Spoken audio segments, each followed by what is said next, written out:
All right, here's meteorologist Matt Barentine back here with you again. We are still under a storm tracker alert. I know the snow is done, so that part of this extreme situation is done. Record snowfall. We broke all-time records, 150-year-old records. All have fallen all across the area.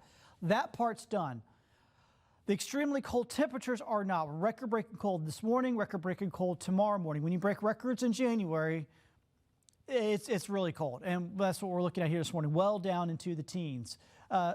Some areas, because this is added into it, we've actually had to lower the high temperature for today because of how much snowpack we have. Snow acts like an insulator, makes things cold. We're basically inside of a Yeti cooler right now. All right, so we are extremely cold. We're going to stay that way. Not going to see as much melting as we hope for today. That's going to leave roads very treacherous. Now in the afternoon with the sun, that will definitely help. We'll have some melting out there, but it'll refreeze overnight tonight. And that's going to happen overnight tonight, going into your Thursday morning. Temperature-wise, 13 right now in Mobile. That is, once again, a record. So this is the coldest we've ever been, 150 years of record keeping. 20 in Pensacola right now, 15 in Milton, 11 in Evergreen, 11 in Atmore. Obviously, just bitterly cold here for us this morning.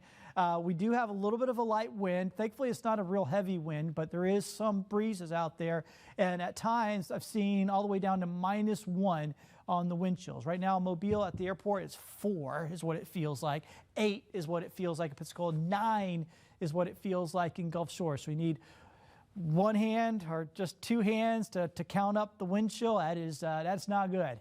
So obviously, bitterly cold. The snow has moved on. We got snow all across North Florida along the I-10 corridor. Absolutely an amazing event. Is now, moving off the East Coast and headed out to sea. So it's done. But once again, record snowfall all across the deep south.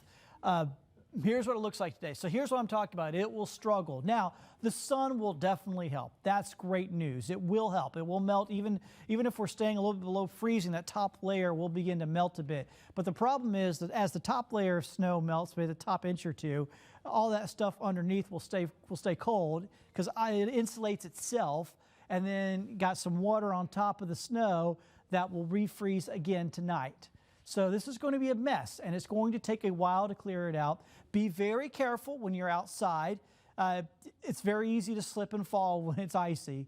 And, the kids are, by this elderly, we want to make sure that we want to be safe out there. So please be careful. We're not used to all this, and it's going to be a real process over a couple of days to melt this stuff away and to get us out and about again. We are snowed in. That's sort of the bottom line. We are snowed in at this point. So